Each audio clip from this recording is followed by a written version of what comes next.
허환구의 라디오 오늘. 여러분 안녕하십니까, 허환구입니다. 트럼프 미국 대통령으로부터 시작된 관세 전쟁이 본격화되고 있습니다.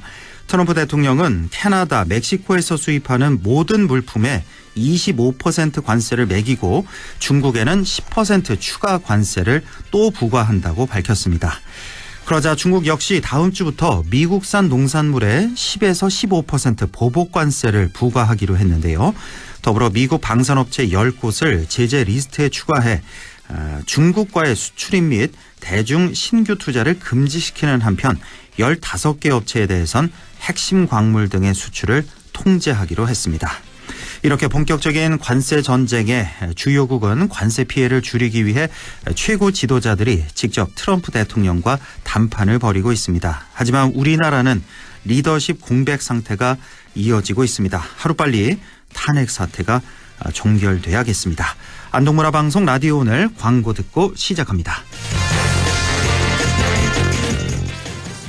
말이 돼? 원리금 보장에 만기 보유 시 가상금리, 복리이자, 분리과세까지. 이게 말이? 됩니다. 그것도 5년 만에 됩니다.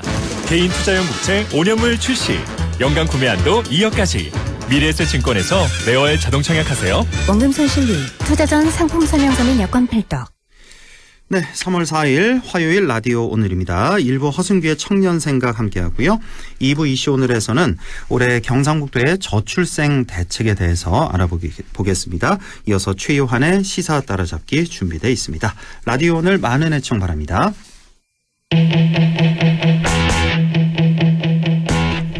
네, 청년의 눈으로 지역사회 이슈를 바라봅니다. 허승규의 청년생각, 안동 청년 공감 네트워크 허승규 대표 나와 있습니다. 어서 오십시오. 네, 반갑습니다. 네, 지난 시간에는 윤석열 계엄과 탄핵 국면에서 등장하는 극단적인 정치 문화 어떻게 개선할 것인지, 지역에서 얼굴 마주보는 이웃과 어떻게 공존의 정치 문화를 만들 것인지 말씀해 주셨는데요.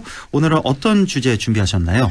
네, 오늘은 2025년 3월 첫 번째 방송입니다. 3월은 대통령 탄핵 심판 선고가 예상되는 달이기도 한데요. 지역에서도 조기 대선 이야기가 많은데 오늘은 역대 대통령 선거와 경북 도민들의 선택을 살펴보면서 앞으로 지역 정치가 나아가야 될 방향에 대해서 나누고자 합니다. 네, 역대 대통령 선거와 우리 경북 도민들의 선택은 어땠는지 오늘 살펴보겠습니다. 자, 지금 이 시국에서 한번 생각해 볼 만한 그런 주제를 잘 준비해 주셨는데요. 역대 대통령 선거에서 우리 경북 도민들의 선택은 어땠습니까? 네, 크게 대한민국 정부 수립 이후에 구미 선산 출신인 박정희 대통령 이전 시기와 이후 시기로 좀 나눌 수 있습니다. 예. 그래서 1948년 대한민국 정부 수립부터 5.16 군사정변까지 대통령 선거 결과를 보면요. 예. 먼저 최초의 직선제 선거가 1952년입니다. 이때는 자유당 이승만 후보의 전국 득표율이 74%인데 예. 경북 득표율은 75% 비슷했어요. 예. 이거는 전국 평균과 비슷하게 같다. 그런데 56년 선거가 매우 흥미롭습니다. 자유당 이승만 후보와 진보 성향의 무소속 조봉암 후보 간의 전국 득표율은 한 7대3 정도 됐습니다. 예. 근데 유력한 후보였던 신익희 후보가 돌아가셔서 이렇게 됐는데 근데 경북은 이승만 55, 조봉암 44. 전국에서 가장 반 이승만 득표율이 높았고요. 예. 경상북도 대구시, 당시 대구는 70%를 넘겼습니다. 그래서 대구에서는 70% 이상이 조봉암 후보를 투표였어요? 찍었죠. 네. 와, 그래요? 그래서 가장 자유당 정권에 맞선 민심을 보여준 지역이 바로 경북이었다. 예. 지역별로 비교해 보면은 자유당 이승만 후보 지지율이 높았던 지역은 강원, 제주, 충북, 경기, 충남, 전남 순이었고 예. 무소속 조봉암 후보는 경북, 전북, 경남, 서울 순이었다. 즉 지금처럼 영호남 구도가 아니었고요. 예. 전라남도가 경상북도보다 이승만 지지율이 높았습니다. 그래요? 네. 상당히 놀랍네요. 그러니까 56년 선거 이승만 대 조봉암 대결 구도에서 물론 전국 득표율은 이제 7대3 정도로 이승만 후보가 당시 이제 당선이 됐는데 우리 경북 지역에서는 그게 아니었다. 55대 44 비슷했고 특히나 네. 대구시는 70%가 이상이 넘겼죠. 조봉암 네. 후보였다. 조봉암 후보는 아무래도 좀 진보 성향이겠네요. 그러면 네, 그렇죠. 이승만 후보는 보수 성향이었고. 뭐 당시 보수라고 하기엔 완전히 다르네요. 네. 뭐 좀 수구적인 면모도 보였었죠. 아, 그래요? 네. 예. 놀랍습니다. 자, 이렇게 50년대, 그러니까 56년 선거 말씀드렸는데 이승만 정권 당시만 해도 경북 도민들의 투표 여론이 상당히 개혁적이고 혁신적인 진보적인 성향이 컸었다. 예, 이런 말씀 주셨고. 자, 뭐 이때 당시만 해도 뭐 영남, 호남 지역구도 이거는 전혀 없었고. 네, 전혀 그렇죠? 아니었죠. 예, 전혀 없었다는 거. 예. 자, 그러면 박정희 정권 시기 대통령 선거에서 이 경북의 선택은 어땠습니까? 네, 박정희 정권도 초반과 후반이 조금 달라요. 예. 오늘 방송에서 가장 중요한 포인트이기도 합니다. 박정희 대통령은 63년, 67년 대선에서 윤보선 전 대통령과 대결하는데 63년 대통령 선거가 초박빙이에요. 민주공화당 박정희 후보는 46%로 당선이 되고 예. 민정당 윤보선 후보는 45%. 와. 그러니까 1% 이상으로 겨우 승리하는데 그래요. 경북은 55대 36. 박정희 후보가 높았지만 압도적이지 않죠. 예. 그리고 특이한 점은 경북에서 박정희 후보가 55% 얻었는데 전라남도가 57% 더 높습니다. 아, 박정희 후보의 네. 57. 그래서 박정희 후보 지지가 높았던 지역은 제주, 경남, 전남, 경북, 전북, 부산. 그러니까 이 남부 지방이었고요. 예, 예. 윤보선 후보는 서울, 경기, 충남, 강원, 충북 순이었다. 그래서 이 당시의 정치 구도는 영호남 갈라치기가 아니라 예.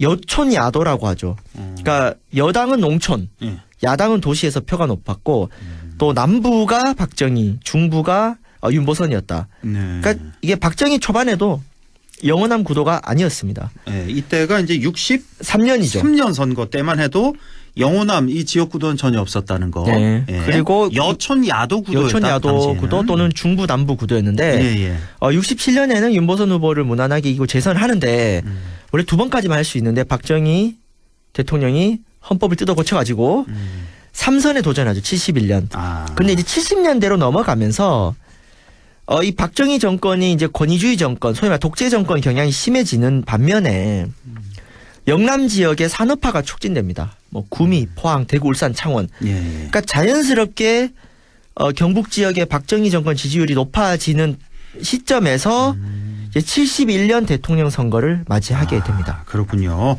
자, 1960년대 집권한 박정희 정권 초반에는 경북 지역에서도 압도적인 몰표를 주지 않았다라는 거 박정희 후보에게 자 말씀 주셨고 경제 개발이 본격적으로 이제 진행되면서 영남 지역의 산업화가 촉진되고 점점 박정희 정권과 소속 정당에 대한 지지율이 높아졌다. 예, 경북 지역에서 예, 높아졌다. 박정희 정권에 대해서 이런 말씀 주셨네요. 자, 그렇다면 이제 1971년 선거인가요? 그럼 예, 네. 그 선거는 어땠나요? 71년 되게 중요한데 예. 당시에 이제 신민당의 40대 후보 김대중 대통령 전 대통령과 대결합니다. 이때 나오는 거예요? 네, 김영삼 김대중. 후보와 경선을 통해서 예. 40대 젊은 후보였는데요. 예. 당시 김대중 후보와 신민당의 바람이 불러서 박정희 정권에서 굉장히 긴장했던 선거였어요. 예. 그래서 정권 차원에서 관건과 금력을 동원한 선거운동. 뭐 요즘 같으면 다 불법이죠. 불법 선거운동인데 예. 했고 중앙정보부장 김영욱은 이런 증언을 했어요. 부정과 조직적 방해가 없었다면 김대중 씨가 당선되었을 거다.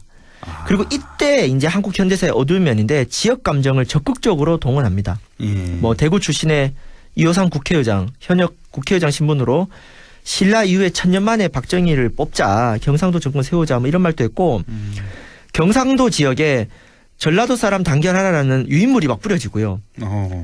김대중 후보의 이름을 도용한 유인물에 예. 김대중 후보가 이제 뿌린 유인물처럼 된 거죠.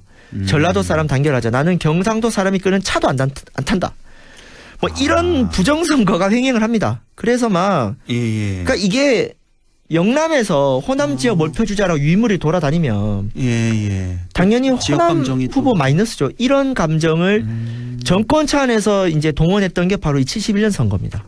그러니까 그 전에는 그래요. 예. 박정희 정권 초반에 이렇게까지 안 했어요. 예. 그 호남에서도 박정희 지지율이 높았는데 71년이 박빙이고 상대 후보가 또 호남 출신이다 보니까 네. 적극적으로 동원을 한 것입니다. 지역 감정을. 현재 이제 영호남 지역 감정, 지역 구도는 본격적으로 1971년 대선 때부터 나타났다. 이렇게 볼 수가 그때가 있겠네요. 이제 결정적인 시초였죠. 예, 그때 이제 박정희 대 김대중 이 대결에서 이제 영호남 지역 감정이 이제 조장됐다. 당시에 이제 중앙정보부장이었던 김형욱의 말에 의하면 만약 부정과 조직적 방해가 없었다면 불법 선거가 없었다면 김대중 대통령이 탄생됐을 것이다. 당시에 중앙정보부장이 이렇게 얘기를 할 정도로 예.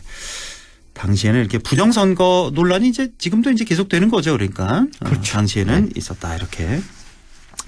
자, 이렇게 정권 차원에서 대대적으로 지역 감정이 조장된 1971년 선거가 되겠는데 자, 그 결과는 뭐 어느 정도로 나왔나요? 네, 그때 이제 53대 45%에 95만 표 차이가 났는데 큰 차이는 아니었군요. 당시에. 그런데 뭐 크다고 볼 수도 있지만 근데 중요한 거는 예.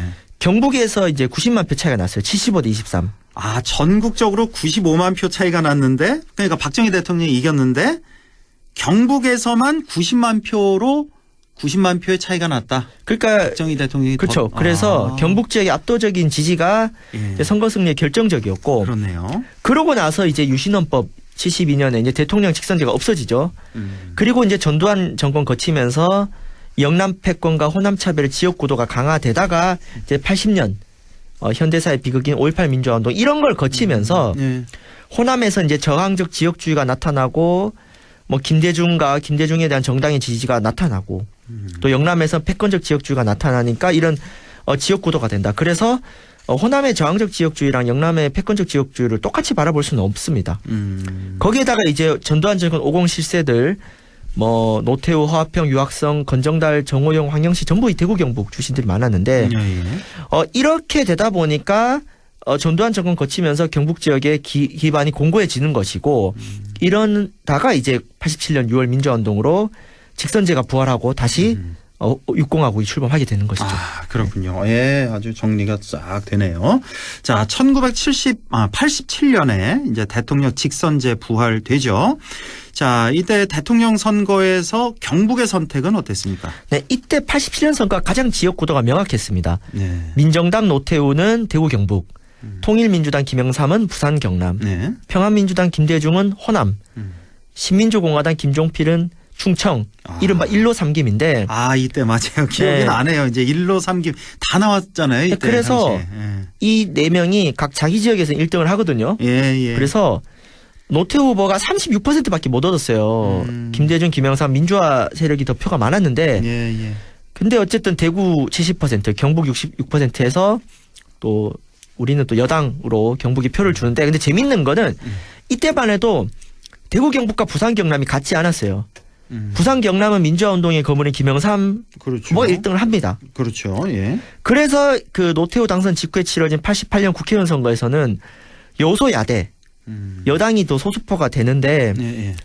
이를 답하기 위해서 그 유명한 1990년 3당 합당을 하면서 예. 신군부 세력 노태우와 민주화 세력 김영삼이 합쳐지면서 이제 우리가 남이가 경상도 영남 패권 구도가 되는 거예요. 네. 예. 그래서 92년 대통령 선거에서는 부산 경남 출신 김영삼을 또 대구 경북이 밀었고 그때 그 유명한 부산 초원 복국집 사건. 초원 복국집 사건 이거 아주 이거 유명한 지금은 부정선거인데 아니 법무부 예. 장관이란 작자가 김기춘 씨가 예. 부산 지역의 기관장들 다 불러 모아서 지역 감정 조장하자 뭐 김대중 당선되면 영도 다리 빠져 죽어야 된다 뭐 이런 식의 지금을 치면 이거 다 감옥 가야 됩니다. 그래서 어쨌든 예. 그렇게 해서 이제 다시 이 부산 경남과 대구 경북이 연대하게 되는데 재미난 거는 김영삼 정권 중반부부터는 이 TK랑 PK가 나뉘게 되는데 이거는 시간 관계상 다음 시간에 말씀드리겠습니다. 여기까지예요? 이제 한창 재밌어지려고 그러는데. 이거 제가 보니까 이거 한 3부작 해야 됩니다. 그래요? 제가 봐도 재밌어요. 그래서 예. 김영삼 정권 시기에 대구 경북과 부산 경남의 어떤 내부 균열에 대해서는 다음 시간에 다루도록 하겠습니다. 네, 그 초원 복국집 사건. 우리가 남이가 그 얘기가 여기서 나오는 거죠? 네, 뭐 이때 유명하죠. 네. 실장한테. 예. 자, 이렇게 해서 지금까지 대한민국 정부 수립 이후에 이승만, 박정희, 전두환, 노태우, 김영삼 정권 출범까지 이 대통령 선거에서 우리 경북 지역의 표심이 어땠는지 쭉 살펴주셨습니다. 한국 현대 정치사 강의를 이제 한 10여 분, 한 15분 가깝게 이렇게 해주셨는데, 자, 이를 통해서 경북 도민들의 선택을 어떻게 정리해 볼 수 있을까요? 네, 첫 번째는 대한민국 정부 수립부터 현재의 국민의힘 계열 정당이 압도적인 지지를 보내진 않았다. 예. 특히 50년대 중반에 자유당 이승만 정권에 대해서 가장 비판적인 혁신적인 지역이었고 예. 수구라기보단 혁신, 참된 보수일 수 있습니다. 진보일 수도 있고 예. 참보수일 수 있는데, 그럼 어떻게 현재 지역 정치 구도가 생겼냐면은 박정희 전두환 정권 거치면서 영남 지역에 대한 산업화 혜택, 그리고 집권 여당에서 지역 감정을 조장하고 활용한 것들도 있고. 이게 이제 70년대란 말씀이시죠. 그렇죠. 그리고 정권 실세들의 대구 경북 영국 기반, 그리고 5.18로 드러나는 호남 차별 역사, 그러니까 이 모든 것들이 복합적으로 맞물려서 현재 지역 구도가 형성되었다. 그래서 결론적으로 지역 구도라는 것은 절대 고정적인 실체가 아니라 시대에 따라 충분하게 달라질 수가 있고요. 특히 박정희 정권 초반에는 영호남 민심이 비슷했어요. 그러니까 영호남 차이보다는 남부지방의 농촌 지역이라는 공통점이 더 큰데, 최근에 대구 경북과 호남의 그 달빛 동맹을 통해서 영호남 교류를 높이는 것이 지역 차별과 갈등을 해소하는 측면도 있지만 수도권 집중화와 지역 소멸 위기에 영호남의 공통된 과제를 해결하자라는 거거든요.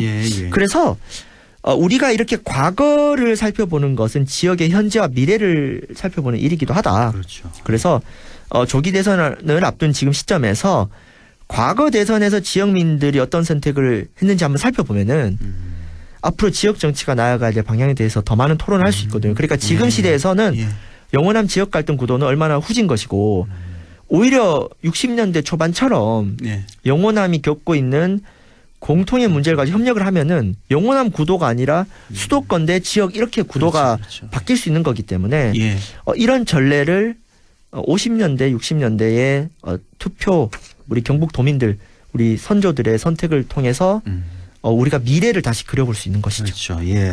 참 기억에 남는 말이 지역 구도라는 거 절대 고정적인 실체가 아니다. 그러니까 지난 70년대부터 이어져 온, 지금 50년 넘게 이어져 온 이 지역 구도, 이 정치 현상, 이것만 타파해도 우리 정치 수준은 훨씬 더 점프업할 수 있는 그런 거 아니겠습니까? 그렇죠. 예. 네. 자, 충분히 이제 앞으로 이 지역구도 타파할 수 있다는 거 오늘 말씀을 주셨습니다. 이렇게 탄핵 심판 선고와 조기 대선을 앞두고 역대 대통령 선거에서 경북 도민들의 선택 오늘 1시간 동안 알아봤습니다.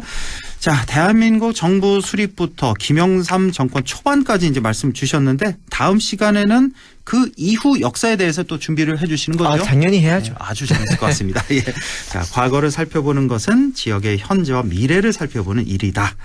조기 대선을 앞두고 과거 대선에서 지역민들이 어떤 선택을 했는지 살펴보면서 앞으로 지역 정치가 나아가야 할 방향에 대해서 허순교의 청년 생각에서도 함께 하겠습니다. 자, 지금까지 안동 청년 공감 네트워크 허순교 대표와 함께했습니다. 고맙습니다. 네, 감사합니다. 네, 라디오 오늘 2부에서 뵙겠습니다.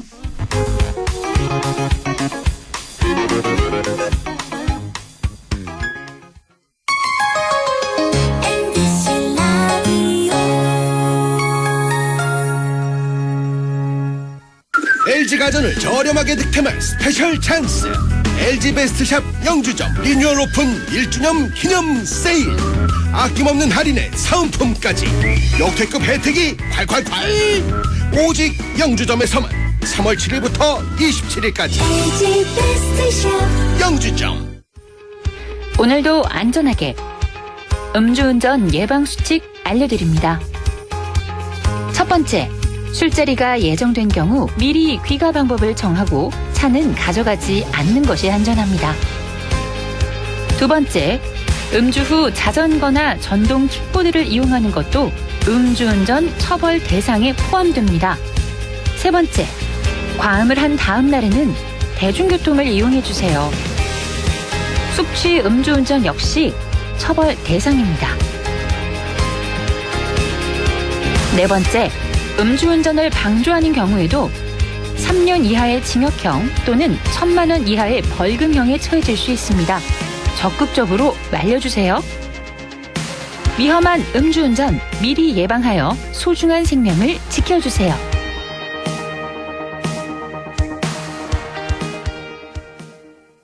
나는 가족 부자입니다.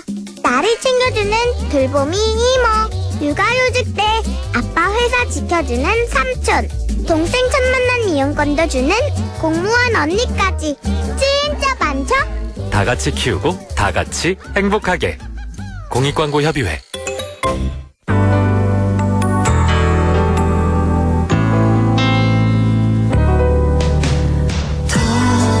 어렵던 날도 많았죠.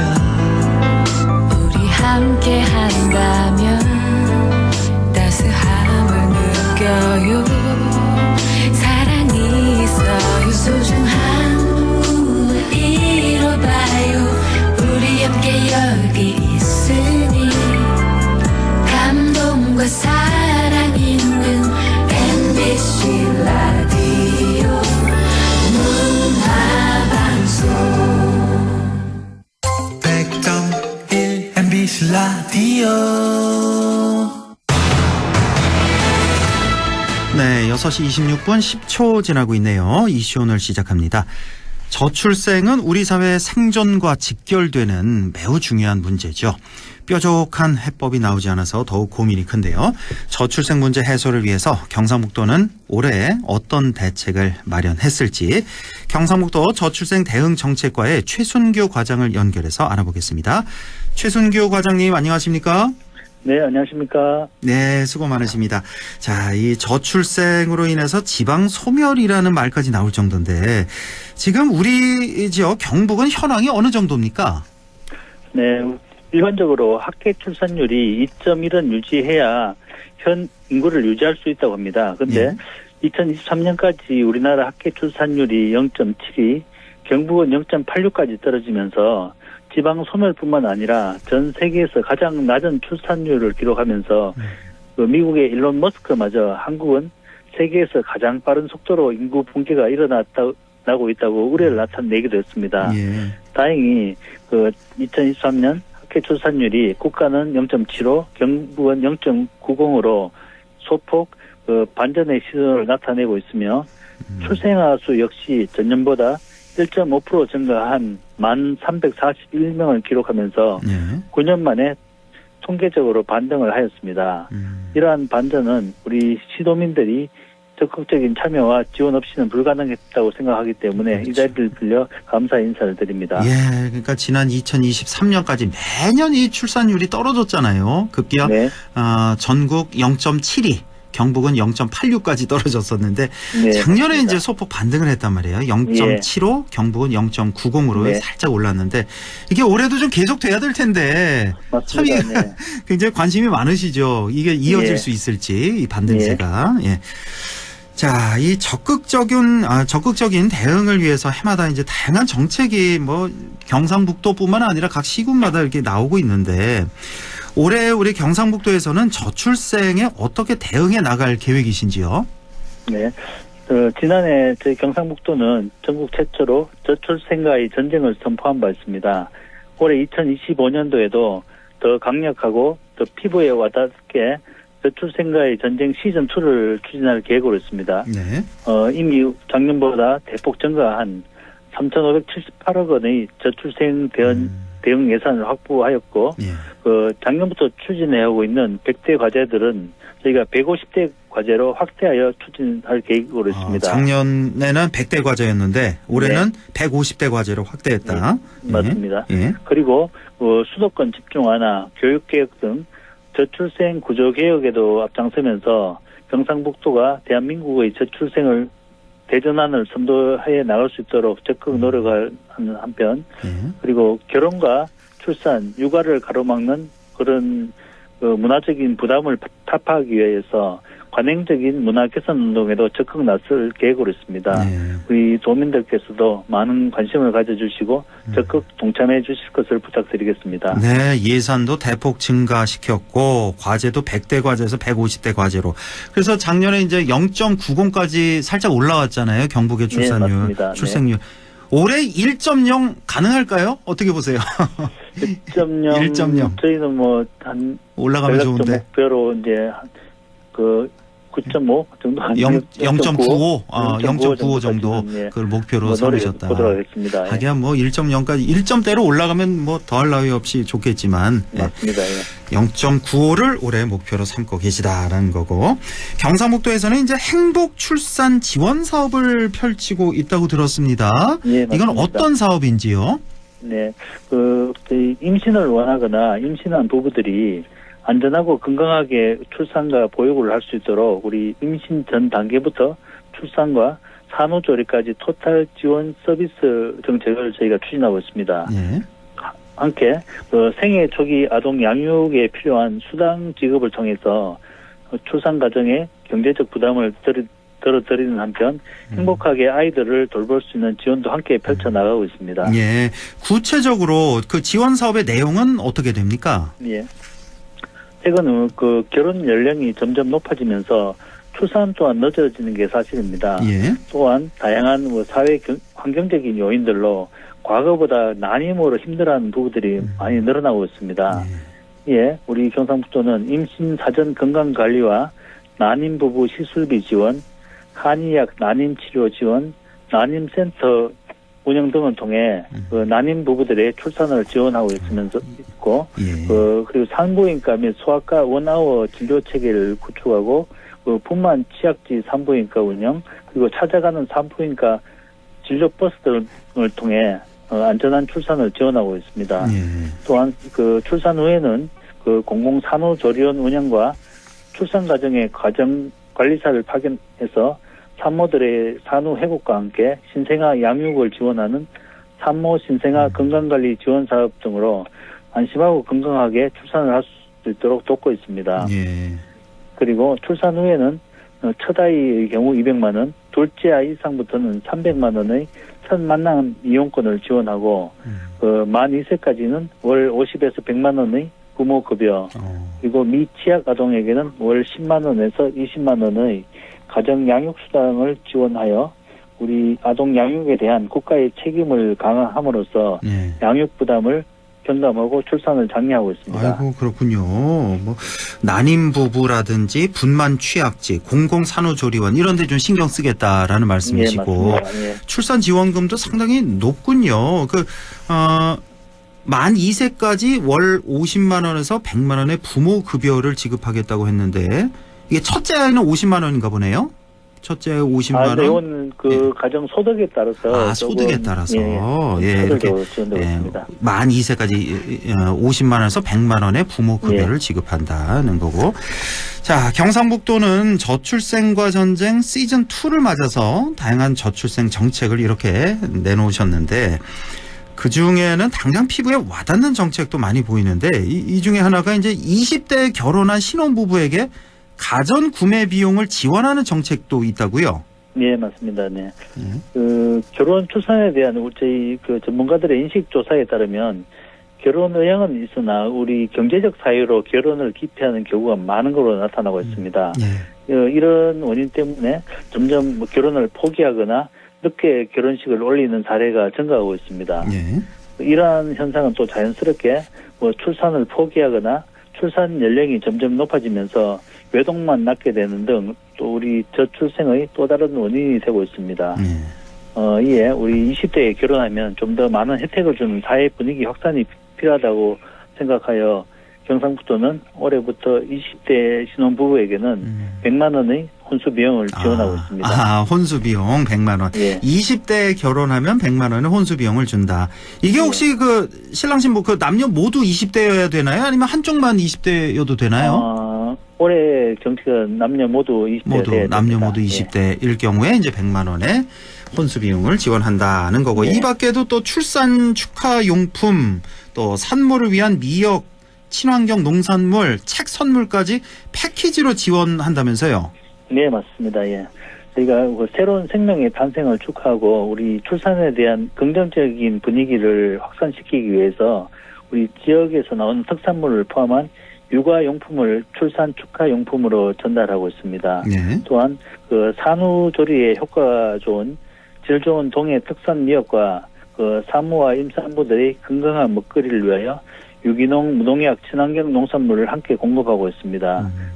또한 우리 초보 엄마 아빠들이 그 임신, 출산, 육아에 필요한 정보를 제공하기 위해서 우리 육아 정보와 아이들을 위한 그림책 세트로 구성된 책꾸러미를 총 5천 가정에 전달할 예정으로 있습니다. 아, 그렇군요. 예, 이거 말고도 또 주목할 만한 경상북도의 저출생 정책 어떤 게 있을까요? 네, 그 도민들이 직접 피부로 느낄 수 있는 다양한 사업을 진행 중에 있습니다. 네. 예를 들어 뭐 미혼 남녀들이 안심하고 만날 수 있는 만남 매칭 사업이랄지, 네. 그 할아버지 할머니가 우리 돌봄 취약 가정의 아동을 그 필요한 시간에 돌봐주는 조부모 손자녀 돌봄 사업, 그리고 작년까지 시행하여 좋은 반응을 얻으며 점점 확대하고 있는 우리 24시간 돌봄 K보듬 6천 사업이라든지, 그리고 신혼부부들의 주택 임차보증금 이자 지원, 그리고 그 다자녀 가정 큰집 마련 대출 이자 지원이, 그리고 그 여성들의 경력 단절을 막기 위해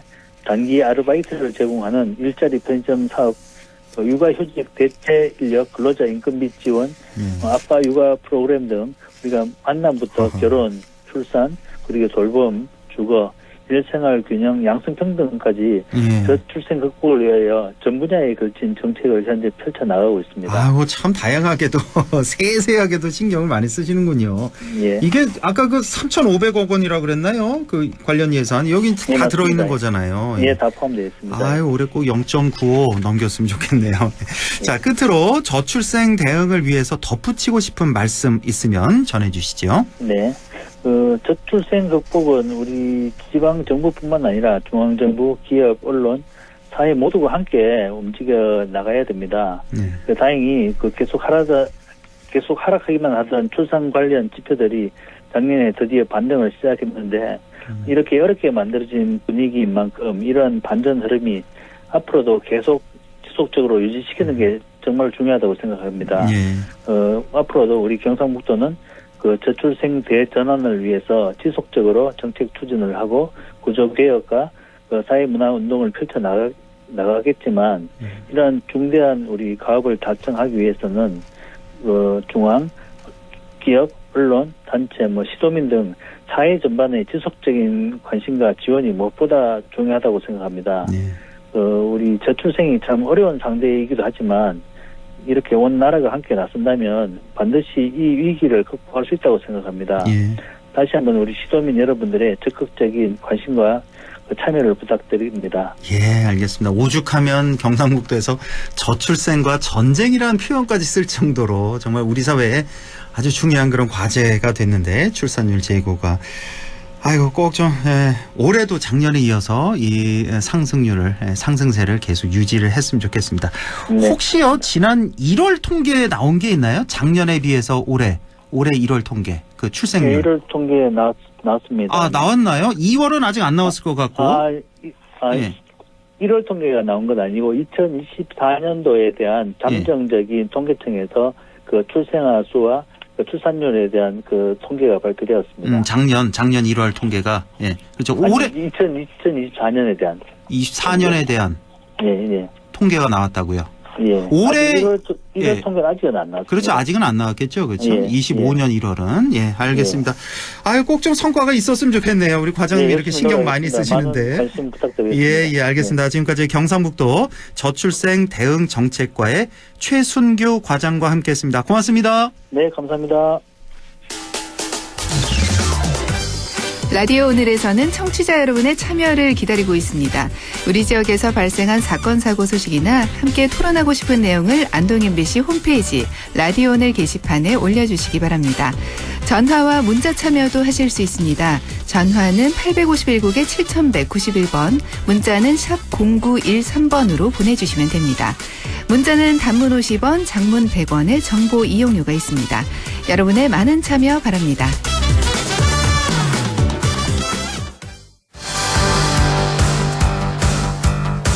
네, 최요한의 시사 따라잡기 시작합니다. 오늘 개학을 한 학교들 많은데요. 요즘 아침도 거르고 화장하는 아이들 때문에 속상해하는 학부모가 많다고 합니다. 국내 초중고생 10명 중 6명이 화장을 하고 있다고 하는데요. 오늘은 화장하는 아이들에 대해서 최요한 시사평론가와 함께 얘기 나눠보겠습니다. 평론가님 안녕하십니까? 예, 반갑습니다. 최요한입니다. 와, 국내 초중고생 10명 중에 6명이 화장을 한다고요? 예, 와, 이건 정말 놀라운 통계네요. 이 정도일 줄은 몰랐는데. 자, 그나저나 우리 최요한 평론가님 그 따님도 있잖아요. 예. 어린 나이부터 화장 시작했다고요, 따님도? 이미 성인이 된 아들 빼놓고 두 딸이 있는데 딱 둘 이제 1살 차이예요. 딸이 예. 둘이 1살 차이. 예, 근데 큰 딸이 화장을 합니다. 근데 제 눈에는 중학교 2학년 때부터 화장을 시작했는데 처음에는 그저 파운데이션 정도 바르는 거. 근데 작년 고3 수능을 끝났거든요. 그다음 엄청난 색조 화장을 하는 바람에 네, 저도 깜짝 놀랐어요. 근데 색조 화장을 하고 나서 그 다녔던 학원을 갔대요. 마지막 인사한다고. 선생님 못 알아봤다는 거. 그 정도로. 근데 딱 1살 차이인데도 둘째 딸 화장을 아예 신경 안 써요. 그래요? 언니처럼 화장품 사 먹으니 차라리 책 사 읽겠다. 이런 생각하고 있어요. 그러니까 한 배에 나온 아이들도 이렇게 다 다릅니다. 그러니까 화장한다고 해서 다 화장하는 것도 아니고 또 안 하는 애들도 있으니까 그렇죠. 예, 이거 각자 다르다고 좀 생각하셔야 될 것 같아요. 부모의 눈으로 보기에는 우리 최요한 평론가님 둘째 딸이 훨씬 예쁘시겠네요. 그렇죠? 마음에 들고. 예, 방송 들을 수 있으니까 말 안 하겠습니다. 예, 그래. 참 이상한 게 보면 이제 우리 부모 입장에서 보면 그렇잖아요. 아유, 화장 안 한 그 또래 얼마나 청순한 그 얼굴이 훨씬 예쁜데 왜 저렇게 화장을 할까? 그거 하나 이해가 좀 안 되고, 우리 아빠들 시선에선. 또 하나가 왜 교복, 이렇게 폭도 좁게, 짧게 이렇게 줄여서 입잖아요, 치마를. 3단 치마. 그거 얼마나 불편해요, 생활하는데. 나 그 두 가지는 정말 이해가, 저희들 시선에서 이해가 안 가는데. 경험이 있으시네요, 예. 저는 아들만 셋이어서 모르는데. 이 엇갈린 시선이 있어요. 어른들이 말씀하시길, 그렇죠. 아무것도 안 바른 게 예쁠라는데 왜 화장하는 거 그 나이 때, 제일 예쁘잖아요. 근데 교복을 입고 진한 화장한 모습이 너무 이질적이다. 그렇죠. 제일 속상한 건, 아이가 아침에 바쁜데 밥도 안 먹고 화장만 한다. 아유, 밥 먹느니 화장한다. 네. 근데 밤에 여성 청소년들, 여자아이들은 뭐라고 하냐면 화장을 안 한 민낯으로 다니기 부끄럽다. 화장을 안 한 날은 주로 마스크로 얼굴을 가린다. 그러니까 원영 언니처럼 되고 싶어. 여기서 원영 언니는 걸그룹 아이브의 장원영 양 얘기하는 겁니다. 이쁘잖아요. 그리고 저는 이 얘기 듣고 제일 놀랐는데 톤업 크림을 바르는 순간 보정 필터를 씌운도 예뻐진데 이걸 어떻게 거부하겠어요? 톤업 크림이 그 파운데이션 말하는 건가요? 아니요, 이게 바르면 이게 좀 환해지는. 미백 크림 같은 거 있습니다. 보정 필터를 씌운 것처럼 예뻐 보인대요. 이런 인식 차이 때문에 최근 한 고등학교에서 학칙 교정할 때 온라인 설문조사를 받았는데 학부모 중 200명 중 한 70% 가까이가 학생들의 화장 단속해야 된다. 라고 한 반면 학생들은 80% 가까이가 화장 자유화해라. 라고 했답니다. 인식 차이가 크죠. 이렇게 차이가 있네요.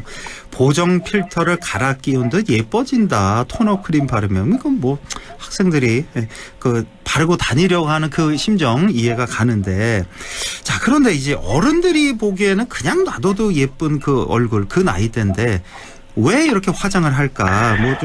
통계가 나온 게 있나요? 예, 작년 통계인데요. 천안 녹색 소비자연대가 작년 6월부터 9월까지 청소년 700명을 대상으로 화장 경험 조사에 따르면 응답자의 54.8%가 중학교 입학한 후에 색조 화장을 시작했다고 합니다.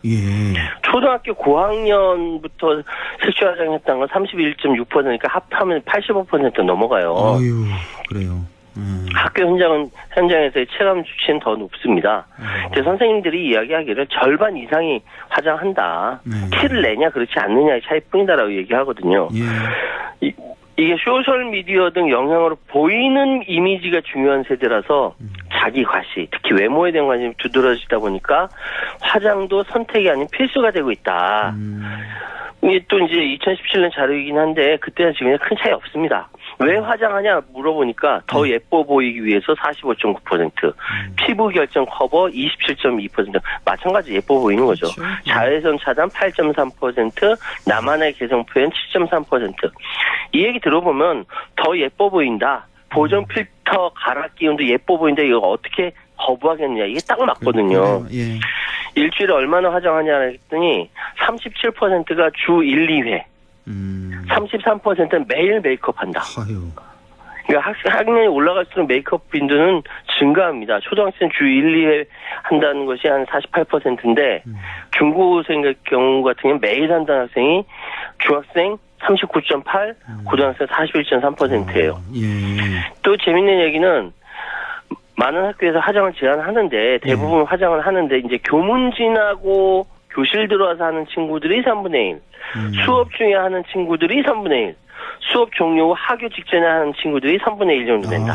다 한다는 소리죠, 이거. 그러니까 처음에 등교길에서는 좀 검사를 좀 하나 보네요. 여학교에서는 화장 누가 교문 지나고 이제 검사 지나고 우리 옛날에 왜 저 선도부에서 저 복장 이렇게 검사하듯이. 그렇죠. 그래서 학교 가서 이렇게 또 많이 하는군요. 예. 자, 그나저나 우리 10대 여성 청소년들, 우리 여학생들 아무래도 이 화장법을 유튜브 보고 많이 배울 것 같거든요. 어떻습니까? 맞아요. 엄마도 모르는 화장법. 16년생 메이크업. 등굣길 10분 메이크업. 심지어는 이런 제목도 있습니다. 저 쌩얼인데요. 절대 안 걸리는 학생 쌩얼 메이크업. 이런 제목으로 유튜브가 나오면은. 그래요. 근데 이 유튜버들이 또래예요. 또래 여성 청소년들이 하기 때문에 저 친구가 하면 나도 할 수 있겠다 이런 생각이 드는 거죠. 그리고 또 요즘 초통령으로 불리는 제가 아까 말씀드린 아이브의 장원영, 뉴진스 민지 여성 아이돌 그룹에 워낙 예쁘고 화려하지 않습니까? 그렇죠. 이 알파 세대 욕구 증폭시키는 기폭제다. 이게 화장은 이제 비슷비슷해요. 그러니까 맨 처음 시작은 틴트나 립글로스로 시작해서 입술색 진해지는 만족도가 떨어지면 이제 피부색 조정하는 아까 말 미백크림 같은 거, 토너 크림, 비비크림. 요때 제 포인트는 뭐냐면 최대한 자연스럽게, 그러니까 한 듯 안 한 듯. 이게 이제 포인트라고 합니다. 뭐 이때 아이들은 이제 아이라인이나 아이섀도우 도전하기도 한다고 합니다. 이게 단계가 있는 거군요. 네, 단계가 있습니다. 1단계는 이제 입술, 틴트, 립글로스. 2단계가 이제 피부, 톤업 크림, 비비크림. 3단계가 이제 아이라인, 아이섀도우 이렇게 올라간다. 근데 아까 그 아이브 장원영, 뭐 뉴진스 민지 이런 얘기를 하셨는데 뭐 화장은 그렇다 쳐요. 연예인들이니까. 근데 너무 몸매 너무 깡 마른 몸매 있잖아요.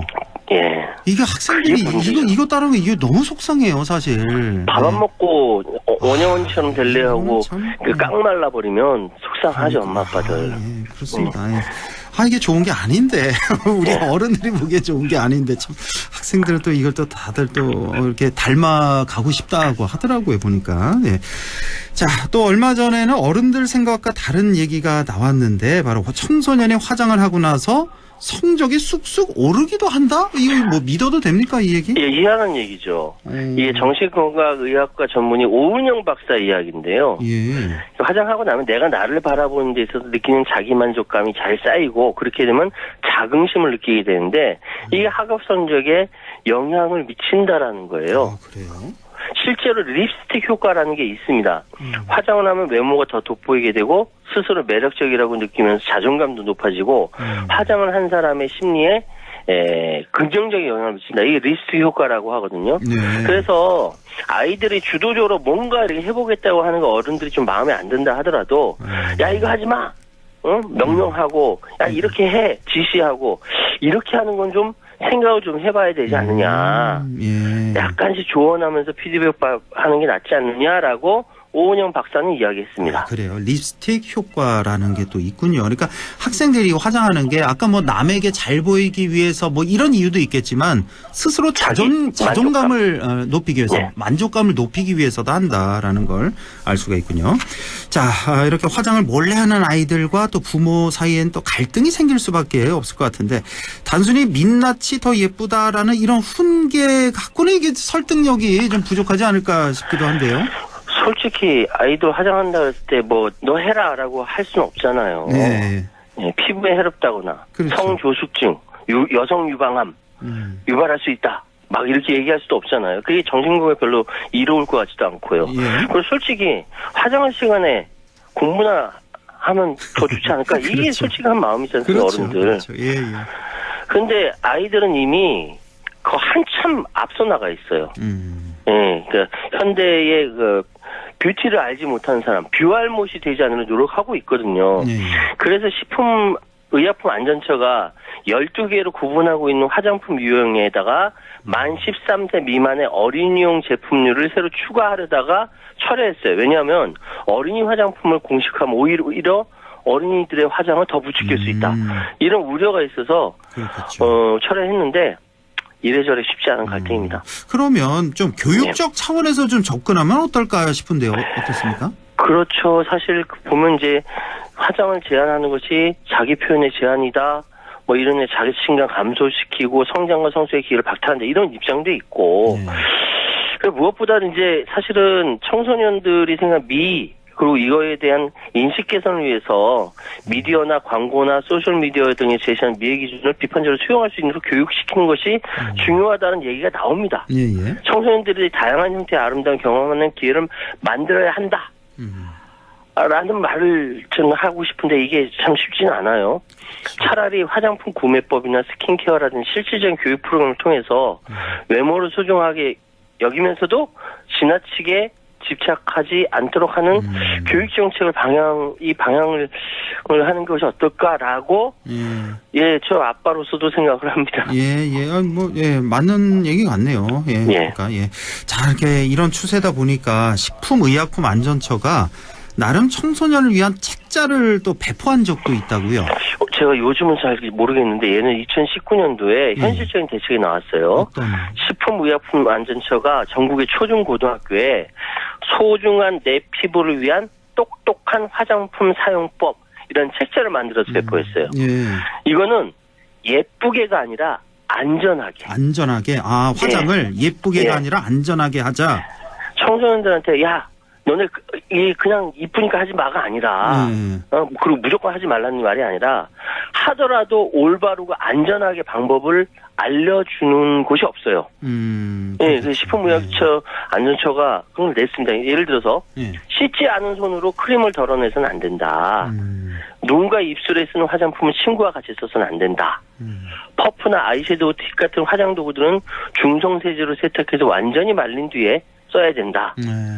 색상에는 냄새 변하거나 물과 기름이 분리된 화장품은 미련 없이 버리고 립스틱은 공기 중에 있는 먼지나 세균과 잘 흡착하기 때문에 밥 먹기 전엔 지워라. 이거 현실적이지 않습니까? 그렇죠. 아이들에게 딱 알려주기 좋은 지침인데 이런 걸 엄마 아빠들이 좀 알려주면 좋겠다라는 것이죠. 그렇겠네요. 그래서 사실 현실적으로 화장하는 아이들이 그렇게 많은데 계속 하지 말라고 막다가는 싸움밖에 안 나요. 그렇죠. 경험입니다. 그렇기 때문에 엄마 아빠들도 이런 것도 좀 공부하시고 아이들이랑 좀 이야기를 좀 많이 해보시는 것이 어떨까. 예쁘게가 아니라 안전하게. 예쁘게가 아니라 안전하게. 화장은 하는 것보다 지우는 게 더 중요하다. 뭐 이런 거 등등해서 차라리 좀 이렇게 활성화시켜서 교육적 차원에서 접근하자라는 말씀이시군요. 그러니까 청소년들 화장 몰래가 아니라 안전하게 하자라는 부분 저 마음에 와 닿습니다. 자, 오늘은 이렇게 화장하는 청소년에 대한 얘기 나눠봤습니다. 최요한 시사평론가와 함께했습니다. 고맙습니다. 예, 감사합니다.